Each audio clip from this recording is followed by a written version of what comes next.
Oh, what's this? Another story of somebody getting violent. Well, not necessarily getting violent, but another story about someone threatening harm against Trump supporters. Man threatened to kill supporters of Trump, GOP congressman outside campaign office, police say. Before I read this story, I just want to point out, I don't think threats and violence are unique to one political faction. I think the right does it to the left. It was a story a few days ago, I don't have it pulled up, but it was like journalists in newsrooms were getting a ton of hate after the Annapolis shooting, saying like, it's starting, your time is next, and people are sharing the stuff. It's really the extremists, right? People are going to see this story, and this is what I don't like about it. They're going to see this, hopefully they talk about it, but they're going to see this and they're going to be like, the left is crazy, Democrats want to kill Republicans, and it's like, no, they don't. You know, Michael Moore doesn't want to kill anybody. People like, Bill Maher doesn't want to kill anybody. It's the crazy people who want to kill everyone else. But I do have to address something first. Actually, it's kind of funny. This ad right here is one of my Teespring shirts, and it keeps advertising my own shirts to me. It's just like a logo I designed. Kind of funny. But let's clear something up about this shirt, because apparently people don't understand this shirt is a joke. I had a bunch of people message me the other day saying, what are you talking about? Why are you promoting a green revolution? I don't understand what it has to do with anything. And I'm like, dude, I'm not promoting... Okay, this is a parody shirt of a saying that was spray painted on a wall in Berkeley, liberals get the bullet too. I changed it to liberals get the bike lock too because it's satirically, it's a parody of the far left. Because the guy in Berkeley took the bike lock and hit somebody over the head. And so this fist is the revolution fist. It's seen in like a ton of different revolution stuff, and it's supposed to be like a sunburst revolution holding a bike lock, as if to say, you know, they're coming for you with the bike locks. It's a joke, it's satire, it's parody. But I actually had a lot of people that didn't understand it, thought I was seriously promoting like everybody buying bikes. I thought that was clear. Anyway, if you in the description below, there's a link to my store, and I've got a bunch of shirts like this. I designed this. I'm really proud of it, so if you want it. But let's talk about a man threatening to kill Trump supporters and GOP congressmen. This guy looks kind of sad. He's 75. You know what kind of worries me is all of this politics starts getting crazier and crazier. I'm really worried about old people and the terminally ill.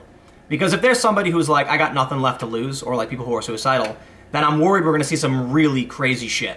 So let's see this. A New York man nearly ran over a campaign volunteer at a Long Island congressman's re-election headquarters Friday after threatening to kill supporters of the lawmaker and President Donald Trump. Well, shit, that's a little bit crazier than it says he threatened. Okay, so this is a story about somebody getting violent. He nearly ran somebody over. Whoa. Martin Astroff, 75, was arrested outside his home shortly afterward and charged with making a terroristic threat and second-degree reckless endangerment, Fox 5 New York reported. Astroff had driven to the Nesconset, New York campaign office of U.S. Rep. Lee Zeldin and became irate with a campaign worker and threatened to kill him and Trump supporters, police said.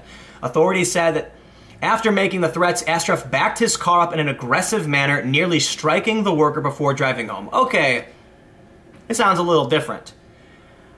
I think, you know, if I was going to imagine what happened, it sounds like he was angry and yelling and saying really dumb shit and then got in his car and then like backed up real quick and almost hit somebody and then drove off. So it doesn't seem like, to me, when I read that, I try to tone things down and think like what may have really happened. I know people kind of hype things up. And it sounds like he was probably just being a dick. But because things have been so crazy politically, I do think we have to be careful about this stuff and take it seriously. I gotta admit, I get really worried when I hear about kids going to prison for saying dumb things on Call of Duty. Like, there's so many stories of kids who posted dumb shit on Facebook and they go to prison, like rap lyrics or something. That's ridiculous. And so when I see stuff like this, I'm like, it's hard to know where that balance is. If someone threatens to kill people and then backs up in an aggressive manner, nearly hitting somebody, is at a point at which we're like, this guy should probably get arrested and charged. But ultimately, what kind of punishment are you going to give to a 75-year-old guy? You know, I mean, look at it. Like, what are you going to do? Does he care if he goes to jail? I don't know. Lee Zeldin, he said, in the U.S., political scores are settled at the ballot box, not by trying to kill your political opponents. Donato Panico is a great American supporter of Donald Trump and one of my campaign volunteers. He shouldn't have been targeted like this today for his passion involvement. And then he links to the story, Suffolk County PD, man arrested for making terroristic threats and reckless endangerment. Yeah, terroristic threats. I mean, you're threatening people. You're like, why did this guy drive to this guy's office? Like, I guess, actually, I should walk things back a bit. This sounds like this is exactly the kind of guy who should get arrested. He drove up to someone's office, got irate with workers, and then threatened to kill people. You gotta take that seriously. I mean, he actually made his way to someone's campaign office. Zeldin condemned Astrof's actions, tweeting that political scores are settled at the ballot box. Yeah, we just heard that. Voters shouldn't fear death or serious injury for supporting their president and congressman. Isn't it crazy that I've made like 4 videos already talking about violence against Trump supporters? And I know people on the left, or I should say far left, are going to be like, oh, you're not being fair, you know, Trump supporters do this all the time. And I'm like, yeah. Look, when the news story pops up, you know, and I see it on Reddit or Twitter, I'll talk about it. But this is like, okay, listen, I find stories by going on Reddit News and Google searching. I go to CNN.com. I go to foxnews.com, I go to buzzfeednews.com, and I read all of these sites. And these are the stories I see. I'm not seeing, you know, stories about guys putting on Trump hats and then go around beating people. We saw the story of Patriot Prayer versus Antifa. I didn't make a video on that for the most part. I did talk about some of it, but I didn't really, you know, that was like 2 groups like fighting each other. I tweeted about it. I made a video about the tweet. But it's so annoying. It's like, look, listen, man, this video is specifically about this incident, and if you want to go find something where some Trump supporter did something to somebody else, go find that video. Send me a link, put it in my Discord. I'll read it, I'll talk about it, you know? Zeldin identified the campaign worker as Donato Panico, a deli owner who helped feed first responders after the attacks of 9/11, and was given an American flag flown near Ground Zero as thanks. The congressman who was running for re-election in New York's 1st congressional district presented the flag to President Trump at Panico's request. I hope I'm pronouncing that right, probably wrong. Meanwhile, Astrof was held overnight at Suffolk County's 4th Precinct. He was scheduled to be arraigned Saturday, which is today. So I wonder what happened. I kind of wonder if things are getting worse. As I sit here looking at the picture of this old man and terroristic threats, when I hear about what happened with that guy stealing the hat from those kids, it's really, it's you know what, man?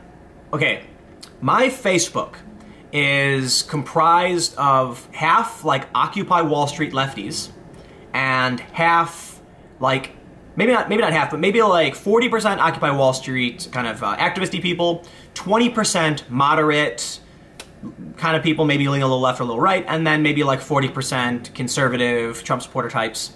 A lot of the people who are like conservative Trump supporter types are like former leftists. So I often have conversations with people on the far left, and the reaction to a lot of this is crazy. They're actually praising the guy who stole the hat from the kid and saying, you know, we got to defend the soldiers and stuff like that, talking about how the kids deserved it for being racist fascists. And when I see stories like this, I'm gonna just kind of reiterate one of the points I made from the other day, is that there's a ridiculous perspective gap. And I think it's the media, and I think it's because, you know, these media companies put out stories where they have to kind of chase themselves. So if I made a story today where I said Donald Trump is racist, I can't make that same story tomorrow. You've got to escalate. What ends up happening is people on the left genuinely believe that Trump supports Nazis, is a white supremacist, and that there's millions of white supremacists roaming the streets.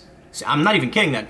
It's crazy. By all estimates, there's like 10 to 15,000 white supremacists in this country, and they genuinely believe it. So when you hear stories like this, they're not imagining the guy, Kino, I think his name was, who stole the MAGA hat, as a guy who just basically attacked a bunch of kids.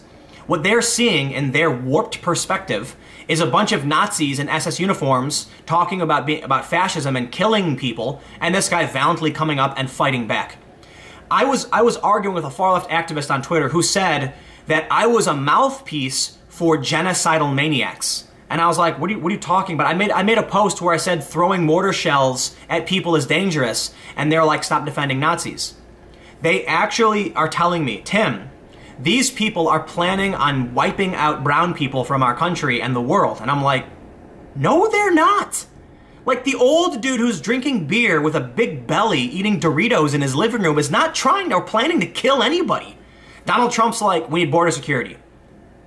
And the left is like, Trump's a Nazi. Border security is Nazism, basically. It's like, there's a huge difference between enforcing protections on your borders and threatening to kill a bunch of people. Now, that being said, I can absolutely criticize Donald Trump's handling of family separations. I think, as I said in another video, we need to have a certain level of like dignity for those that are being held, and nonviolent crimes should be held in a certain regard. And look, we have minimum security prisons, maximum security prisons. So another thing I want to point out too is that with what's going on with the family separations, it's strange to me. You know, it's not strange. It's political, because there are things that are so much worse than what's going on at the border with family separation. There are a lot of problems happening in this country with infrastructure, with orphans, with people killing each other. And it's always interesting when I see the media and the political establishment focus on one thing and saying, this is the thing that's most important. And I'm like, a couple thousand kids get separated from their families. And that's really bad. It is. It shouldn't happen, in my opinion. But I wonder why that is. Why aren't we talking about the thousands of kids who are being sold into trafficking and slavery and being kidnapped and things like that? Why is that the issue? You know, in which case, in a lot of these trafficking incidents, like another video I did about the people protesting ICE and showing up when ICE is serving a warrant on trafficking, they actually protest an investigation on child sex trafficking. I have to wonder. Maybe you guys can comment below and let me know what you think about that. Why is it that the media focuses so heavily on certain things? And I guess the other thing too is let's have a conversation about a man threatening to kill supporters of Trump. I'll see you in a few minutes on the next video on this channel.